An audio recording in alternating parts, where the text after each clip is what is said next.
All, this is Mubin Sayed at the KoolBeens Cafe Live. Welcome. So today I want to tell you the story of this blue box.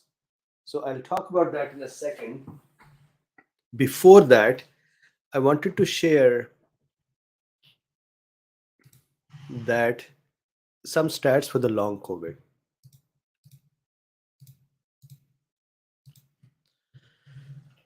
So here we have a study. This is actually Office of National Stats, UK, and it is the prevalence of long COVID symptoms and COVID-19 complications. This is December 2020, so a year or more back.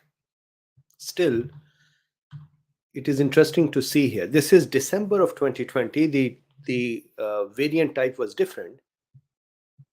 Estimating the prevalence of long COVID symptoms, this research strand aims to quantify the prevalence of and risk factors for long COVID symptoms following a confirmed or suspected infection.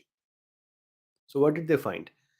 Around 1 in 5 respondents, so they did a survey, 1 in 5, that's 20%, testing positive for COVID 19 exhibits symptoms for a period of 5 weeks or longer. Around 1 in 10, so 10%, responded testing positive for COVID 19 exhibit symptoms for a period of 12 weeks or longer. I think that nowadays this percentage is more. Using these estimates, along with the equivalent proportion for duration of 6 to 11 weeks, and the published weekly incidence rates from the COVID 19 infection survey, we estimate that during the week commencing 22nd November 2020, around 186,000 people in private households in England were living with symptoms that had persisted for between 5 and 12 weeks, with a 95% confidence interval of 153,000 to 221,000. That was the number of people just December 2020, and till that time, 22 November, week of 22 November. In that week, given all the cases in UK, they thought that about 186,000 people were living with long COVID. Then this is another study. This is the 1 December 2021. So this last year's December, so about 4 months ago. This is a study about the little is known about long-term recovery from coronavirus disease, especially in non-hospitalized individuals, so outpatients. In this longitudinal study, we present symptoms registered during the acute phase as well as long COVID in patients from Faroe Island. So it's an island country. So here are the results. Of the 180 participants, 96.3% of the 187 were eligible. 53.1% reported persistence of at least one symptom after a mean of 125 days. 4 months. 53.1% people after 4 months said we still have the symptoms. 33% reported one or two symptoms, and 20.1% reported 3 or more symptoms. At the last follow-up, so when they last talked with them, 46.9% were asymptomatic, 46.9% had recovered, you can say. That means another 54 or 50, less than 53.1 were still having some symptoms. So 46.9% were asymptomatic compared with 4.4% during the acute phase. So when the infection occurred, acute phase, almost everyone got the symptoms except 4.4%. They stayed asymptomatic. Then at the last follow-up, whenever their follow-up, follow-up was. That was 2 months later, or 3 months later, or 4 months later. At the last follow-up, when they did that, 46.9% were asymptomatic, the rest still had symptoms. The most prevalent persistent symptom were fatigue, loss of smell and taste, and arthralgias. And when I was looking at the study, my curiosity was asymptomatic patients. So if you see here, this asymptomatic, the question is how many asymptomatic patients who were asymptomatic at the time of acute infection as well, that is the 4.4%, right? How many out of them were long COVID or became long COVID? I didn't get that answer here from the study. But the importance of that is that there are going to be many people who will become long COVID without knowing that they ever had COVID. And that is scary, because what would happen is they won't have this history of COVID. Doctors will not understand this may be long COVID. They will not suspect it may be long COVID. And then they would start getting bucketed, categorized as chronic disease of some sort, for example, Lyme or fibromyalgia and chronic fatigue syndrome and so on. That is the risk here.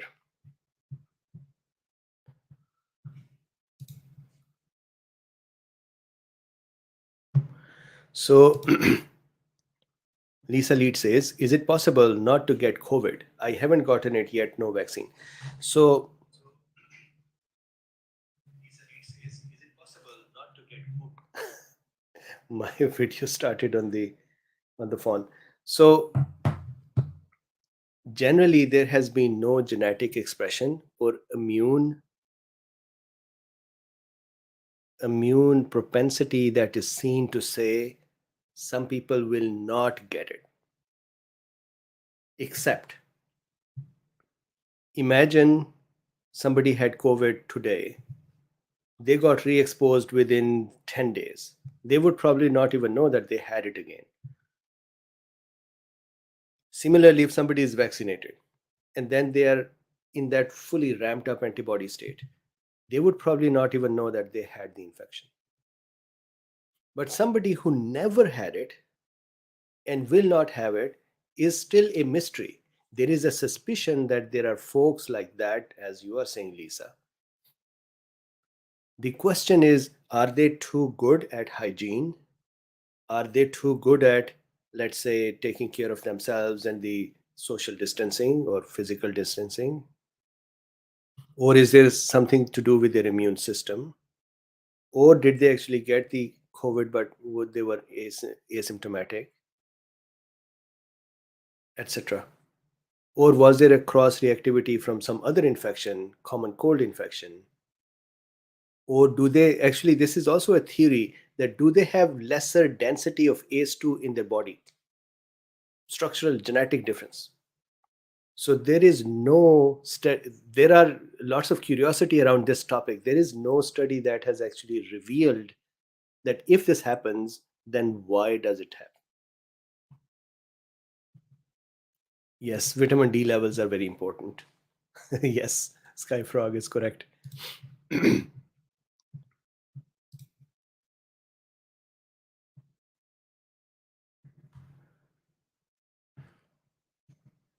So for Josh, I did ask him that would this affect him, and he said I wanted to have my message out. So I think he knew his risks. Now I wanted to share something that is very interesting. So I became a doctor in 1994, and let me back up. Quick disclaimer: I have very rarely tried to use your time to tell my stories. I am very, very mindful of that I don't waste your time. So even in this chit chat, I did this thing first so that you have value given to you. But here is a tiny story which I think is very interesting. So I did medicine in 1994. We were supposed to graduate in 1992, but there were delays in exams and stuff, and so 94. I was one of the top students in the first professional. I think I had a distinction as well. Um, Before that, I was the only student who from my college. So if I can draw very quickly, drawing it, if I can share the screen as well. So in our system, this is more like British system. So what happens is we have 10th grade, looks like I may have to restart it. So 1 second. Sometimes the software does this.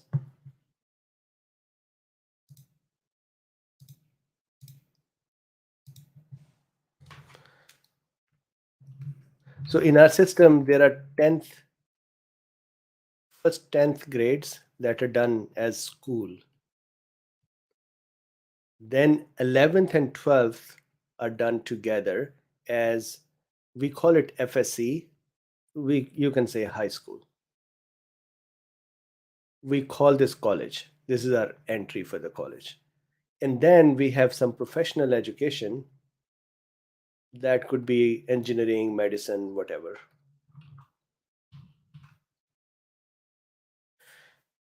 So in this, from this session, from the college, I was the only student out of all these sessions that were my session mate. All there were 3 or 4 sessions, 20, 30 students per session. So out of all of them, I was the only one from this college. This is government college. The name is the college was just like state universities here. The name was government college. So from here, I reached King Edward Medical College, and I was the only one. There were some other who went from my session into medicine, but they had they were professors' children, or um, they had special seats. I was the only one on merit who went to this college, and this college usually K usually take top 250 from the whole country. So it was a big privilege to be in that top 250. And in those days, medicine used to be most desired area.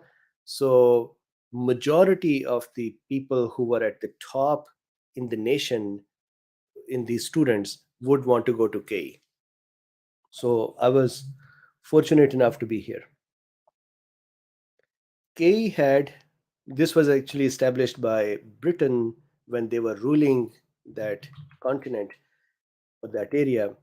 And KE was associated with a hospital called, and it is still, Mayo Hospital. Mayo Hospital was the largest hospital in the country at that time. It is, I think it is not now, but at that time it was the largest. And so we're talking about 1994. This is something that was happening. Till my 10th grade, as I have mentioned before, I was homeschooled. So never went to school. And why did I discuss this? John says, "I love when when the good doctor brags. He's too humble all the time." So, so doing this COVID, I never had in my life so many people opposing and you have seen complaining, even celebrating. Whenever I talk about this, that hey, some people complained, there are always people who are celebrating as well. That hey, look, he's in trouble. One of such trouble was that someone, I know who, but anyways, let's just call them someone. They took this as a mission to reach out to my college, to reach out to our state boards here in the US, and say that Mubin is not a doctor. And I have mentioned that as well. This part of the story is not new. What is new is this, that when state medical boards and other such organizations reached out to me and said, "We have received complaints that you are a fake doctor, you are misrepresenting yourself as a doctor." Or my college received these complaints, or my professors received them. They needed the documentation to prove that I'm a doctor. And here is the new part. My original documents from 1994, those degrees, and I could not find them for the life of me. I mean, you can imagine the state board says, prove that you're a doctor, and I am trying to find my degrees and I cannot. And many of the KoolBeens are aware of this, and some of them said, why don't you have them framed and posted here so that you always have them in front of you? But anyways, I didn't. Fortunately, I had set of photocopies that were attested. And so I had them and I sent them over, and those matters got cleared. But since then, this is about 6 months now. Since then, I have been trying to find where are my original degrees, where are my documents. And in this process, I even reached back to my college, and they actually issued me a duplicate degree. There is a process to ask for duplicate, which you can do here as well. So I asked that and got that and so on. But I was still curious, where are my documents? This few days ago, the person who comes here to help us with cleaning, he was over, and I said, is it possible if you can give me some time and we can go over some of the boxes sitting here for 10 years in our garage and see if they are not fun things, then just throw them away? And he said yes. So he came over, and we had number of boxes, and we would go through the boxes, we'll open them, and we say, okay, not fun, throw it, leave it, categorize it, etc. And in one of the box, which was full of documents that were marked for trashing or shredding, because they were just bills and stuff from 10, 12 years ago, and the box was there. In that box was this blue box, a very humble looking box, blue box. And what I had done was,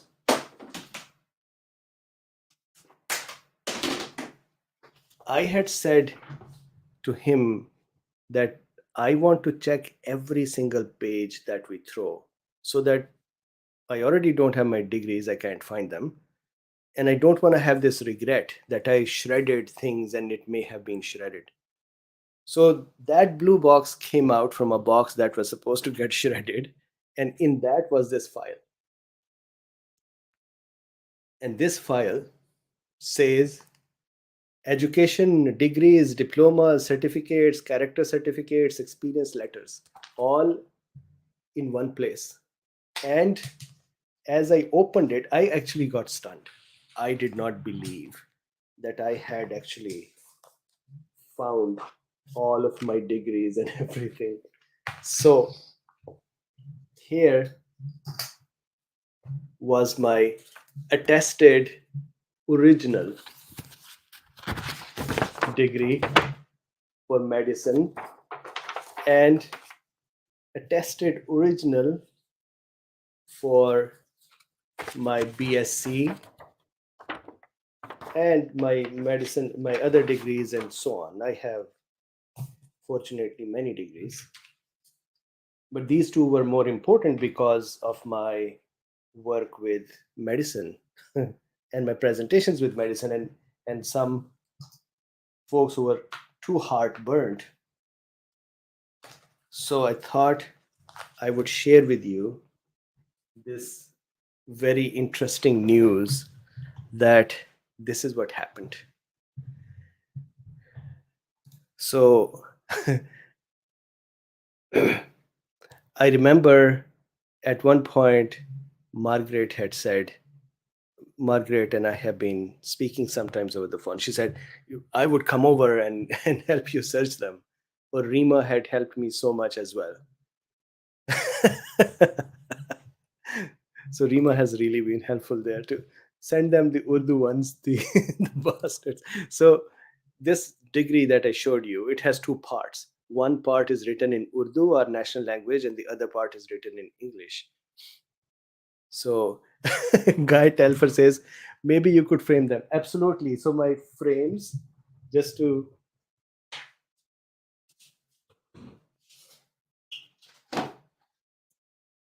so I went out and bought these frames that are here, and I will be soon framing them and putting them back up here.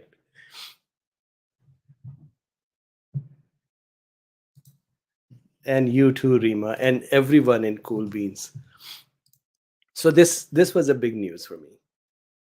I had actually never cared. I had never needed these degrees. So since 1994, they were in this kind of a box. They were in this, and that's about it.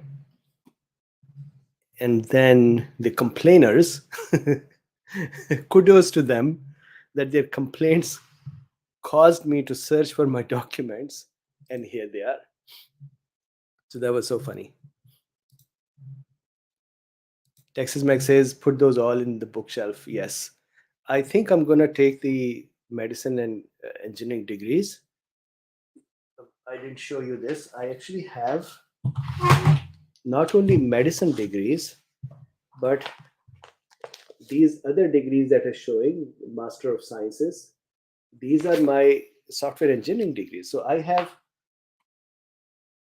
two Master of Sciences in software engineering as well from two different colleges. And then I have the medicine degrees. So Rima says, I hate that you've been put through all this. Yes, me too. But that was some people's pleasure. So I am so happy that I was able to find my original documents, which include my 10th grade and my FSC and my medicine and my engineering, all degrees and certificates and character certificates and everything.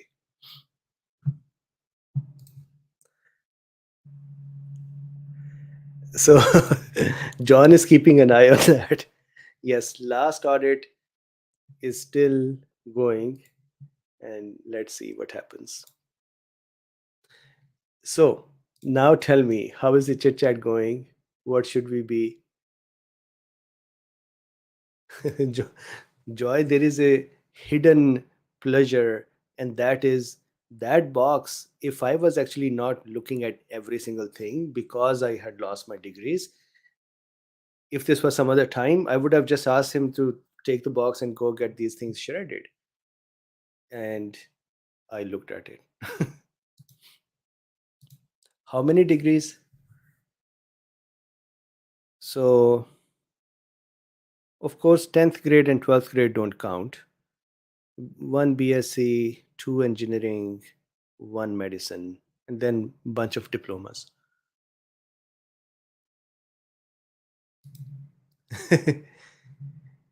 Question. So, can you practice medicine on computers? Yes, I can actually practice medicine on computers. I can fix all of them. Texas says, time for that autobiography. Yes. Story is still unfolding. Audits are still continuing. Some people are still celebrating that there are audits happening. But I can tell you this, 99% or more than 99% of the community members have been so supportive, so helpful, and they have, I think it is actually a very rare situation where we have gone through this journey together. And that value of that journey together in the most difficult time, probably in our lifetimes, is a very, the bond that is created has its own value. So I'm actually very, very grateful for this. There is a very tiny fraction that still celebrates any pain that occurs, but majority, we have all enjoyed it together.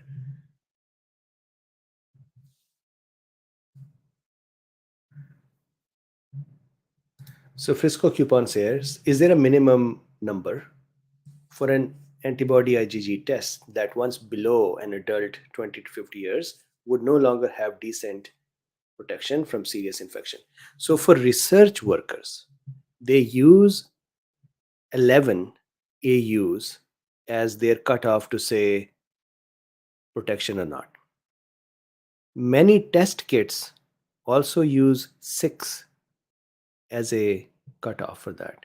So I think it is based on the test kit, but to your actual underlying comment, there is no number yet internationally recognized to say this AU is protective. And the reason is that there is such variety of responses that there are people with a lot of antibodies and are in severe state. So that number is still not there. Not counting the degrees in martial arts. So yes, I did um, wushu. My teacher who taught us Chinese martial arts, he used to always, just like graduation and then PhD, he used to always, excuse me, teach us wushu, and then he would teach us a specialty. So I did wushu and then I did the monkey style. He used to say that you're a small frame person, so monkey style is good for you. So I was a monkey.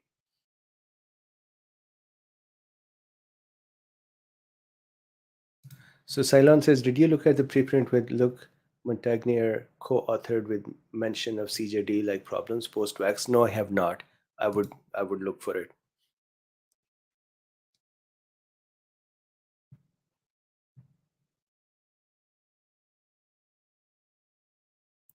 Wow, I did not see this. So have you heard about the National Health Commission? Robin, you are on Discord. Is it possible if you can share this link with me? The two known Chinese vaccines, Sinopharm and Sinovac, and I talked about them in the early days, had caused a rare blood cancer called leukemia in severe patients. That's several patient recipients. That's interesting. Was this the cause or was this the association?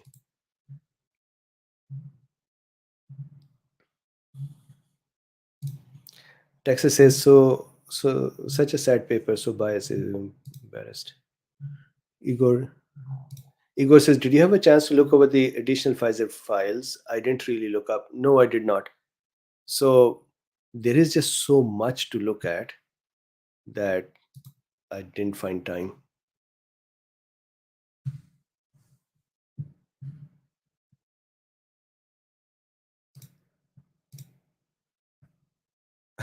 John says, who homeschooled you? Was it a classical education? So that is so funny. That is a funny, funny story. Okay, so story time. Most of my stories have Dr. Bean getting beaten up at some point. So here is what happened. This story cannot be told without a picture. So in our culture, we have beds or we have charpai, and I have, excuse me, I have shown you these before as well. Charpai. Such cot is what I ended up burning with my little experiment, right? So in our beds, we have these charpais in older time and less rich houses. In such houses, we have these charpais. So they usually are put next to the walls like this.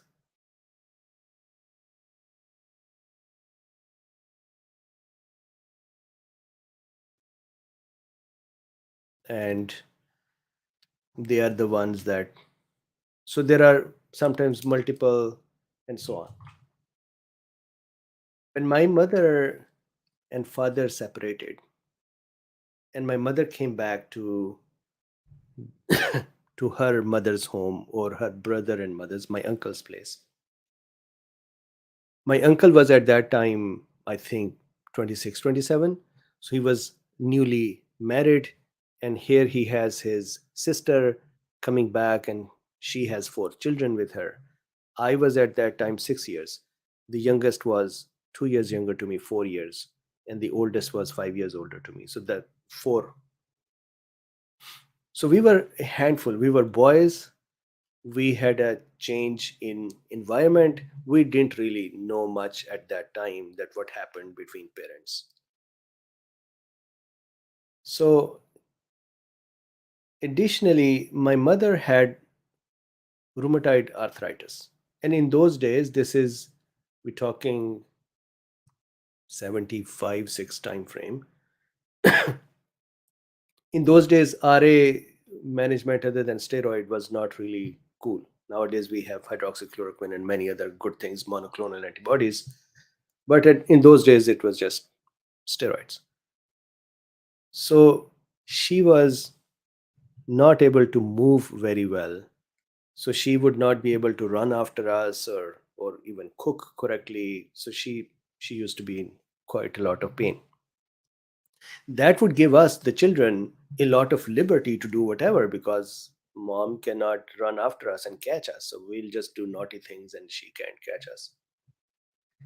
One of that will be that she would say that you guys should start studying. And so now I'm 6 years old. I have never started studying yet. Actually, no, no. So this was, yes, so we start from 6 years. I'm 6 years old. I have never touched books before. And now they want me to study, right? So here I am, little child, and they want me to study, and I don't want to study. I did not want to go near a book. So my mother would try that I should study, I should sit down with her, but I would just run away. So finally, I think one day she requested her mother to help me start studying or reading. So my grandmother asked me to come sit down with her and study, and I refused. Study, I mean, she wanted me to start with the Urdu alphabets and English alphabets and so on, and I refused. So she ran after me, and what I did was I ran under this bed and sat down here at the end.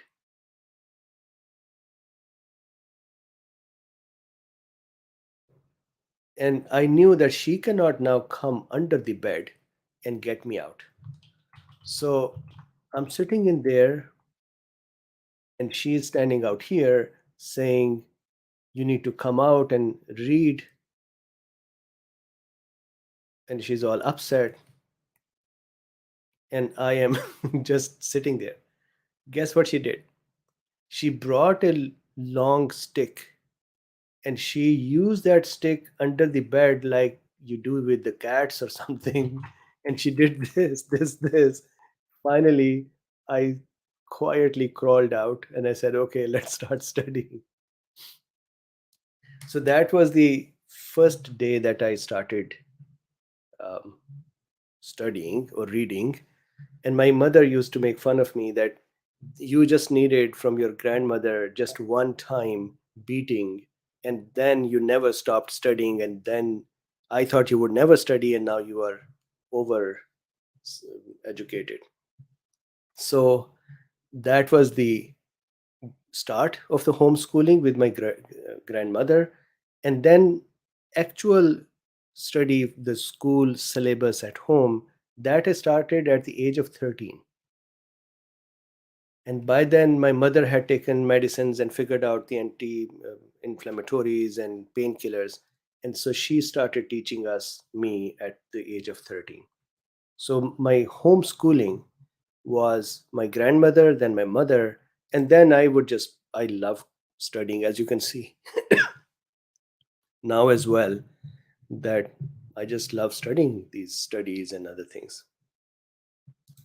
So that's what happened. It started with a beating, and then my mother used to be very. I think I annoyed her so much that she knew she could not run after me, and I would just not be available for studies.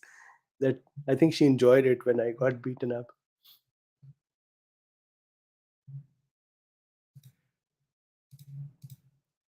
So Meeple Art says COVID all around us. Here, Australia, what would be the first thing you would reach for if infected to combat damage apart from Luffy off the shelf, not supplement antihistamine, Nigella? So, in those days when I used to be in this kind of a situation, I would do gargles every day. And if I would think that I have become exposed, I would do it 3 times a day. There are many theories. Some folks say, well, gargling would cause the local flora of the mouth to be destroyed. No, not really.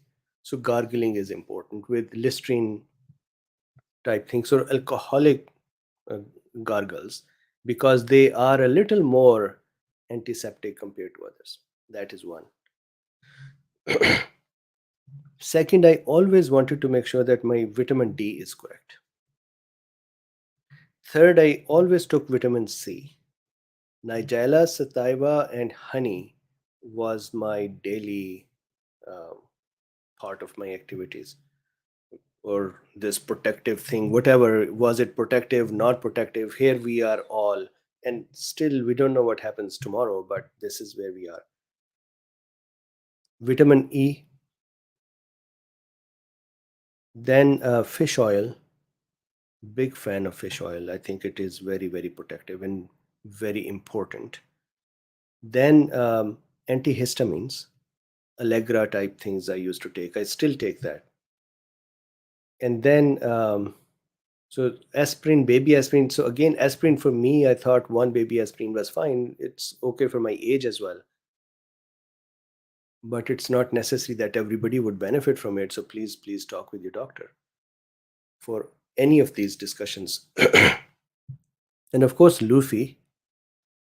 And nowadays, if somebody said you're going to get infected and this is going to be your first time, I would love to have fluvoxamine around.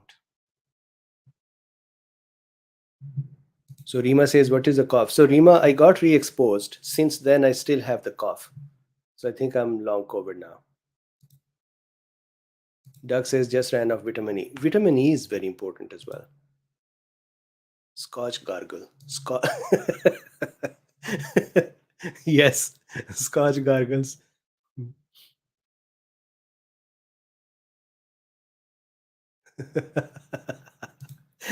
Eric Dog says, does Dr. Bean know where he keeps his will? I got the stick treatment. That is so funny.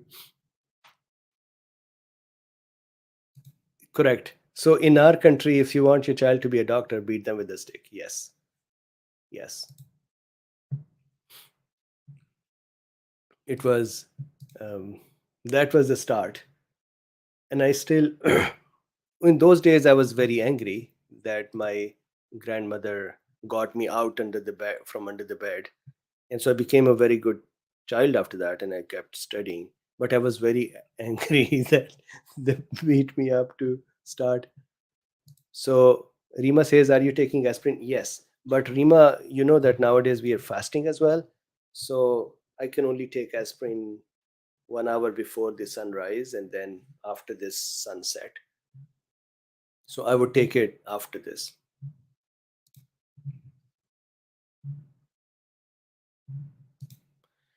Kathleen says, I use peroxide in my water pick and Listerine to gargle and all the FSC recommendations. Yes.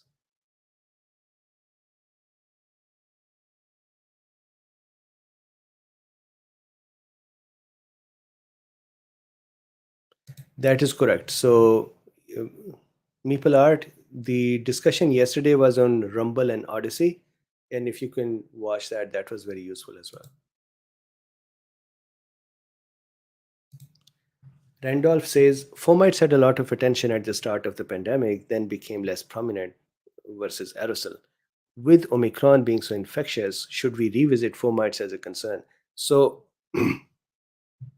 while the CDC, like folks, were tossing around to say, is it aerosol or not? Is it respiratory or not? Is it fomites or not? I had always maintained that there are going to be fomites And it is impossible for anyone to say fomites will not be the cause. Somebody who touches his nose and has some material from there and puts that on some surface, as long as the that is not dried out and cleaned out, there is a viable virus there. The question is the load.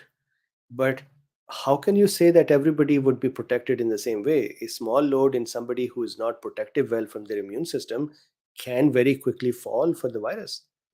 I mean, look, if somebody can fall for the breathing in of the air which contains the virus, and I know that CDC had said you have to be exposed to the virus for 10 to 15 minutes in a doctor's clinical environment, then you would have enough load. But I don't think that that is also a very accurate science they had. So fomites are an important concern, and they would stay that concern. Similarly, aerosol is also important. This virus is tiny enough to be able to stick out in aerosol, and that means it can be sticking out there. So aerosol is important too. I feel disappointed at our healthcare authorities that they had the right sciences even before the pandemic. I had once picked up this book. Let me actually find this book for you. You'll be surprised if I can find the book. 1 second, please.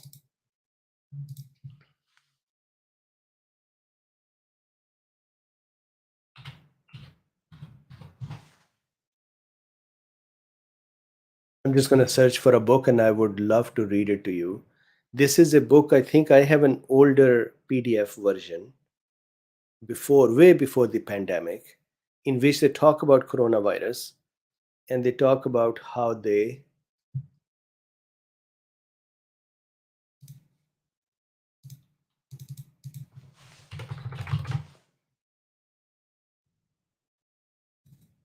just 1 quick second.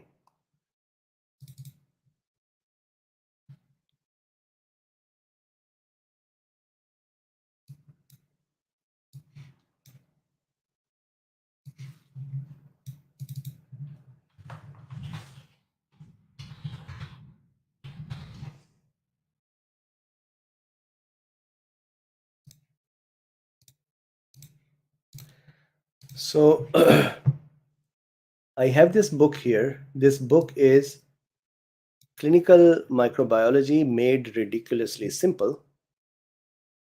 And this was an undergrad book. We read it in second or third year. So if I go here, coronaviruses, SARS coronavirus, and look at the time when this was published. This is sixth edition that I have. And this is copyright 2014 is their latest. So this is 2014, right? So way before the pandemic.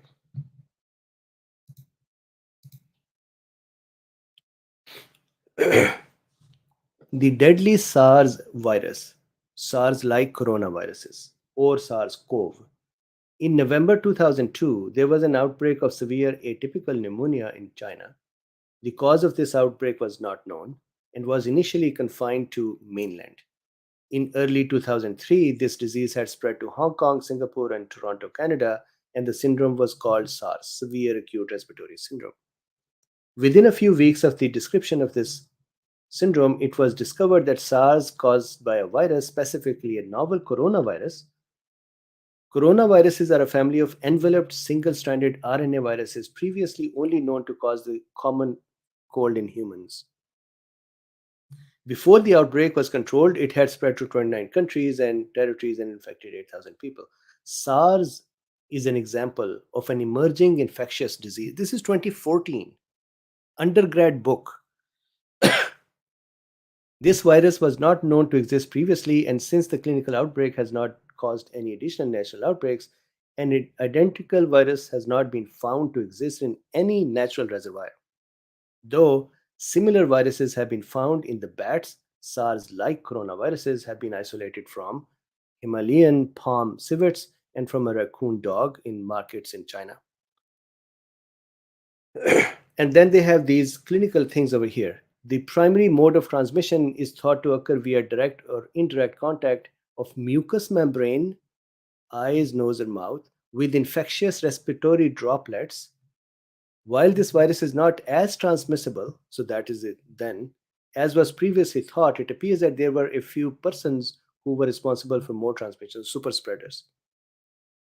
Then, after a 2 to 10 days incubation period, people infected with SARS often presented with fever, myalgias, and chills, and late development of dry cough, chest pain, pleurisy, and shortness of breath. The point is, these things were there. And look at this, they needed CT, and this was called acute respiratory distress syndrome. 20 to 30% of the patient needed admission to intensive care units. About 8% of the people with SARS died. So in case of SARS-CoV-2, about 20% needed admission to the hospital, and then 5% died. Now, diagnosis, reverse PCR treatment, optimal therapy is not known. Ribavirin or some other, and corticosteroids. Now, corticosteroids was also used frequently, though there is no solid clinical or animal data to support their use. Generally, treatment is supported with mechanical ventilation or an intensive care. And then they had actually talked about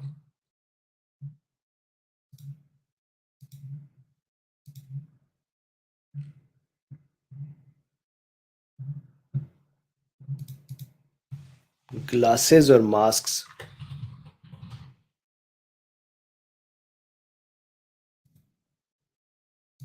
So I'll have to find it again.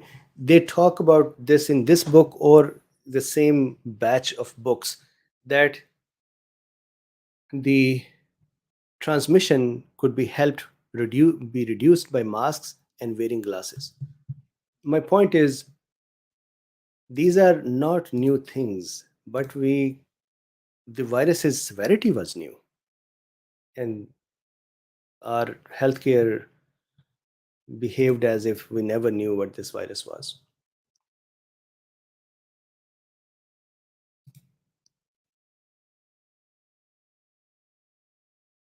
Keeney says, good night, Keeney. We are at 8:27. I should also say good night.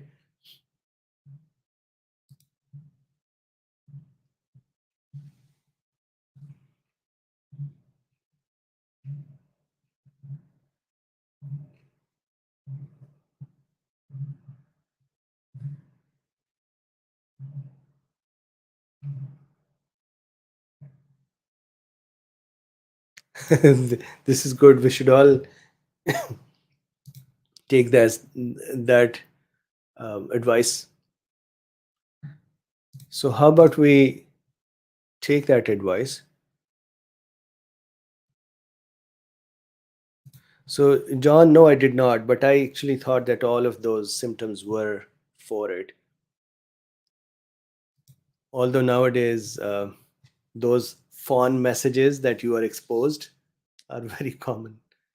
Cool. So thank you very much for hanging out with me and listening to how Dr. Mubin, I was not doctor at that time, got beaten up to get me kick-started, literally kick-started into education and looking at the long COVID videos, studies.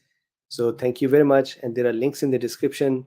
You can buy DrBeen premium account for such a cheap value that it's not even, it's just very, very affordable, very inexpensive. And it's a one-time fee only. So try that.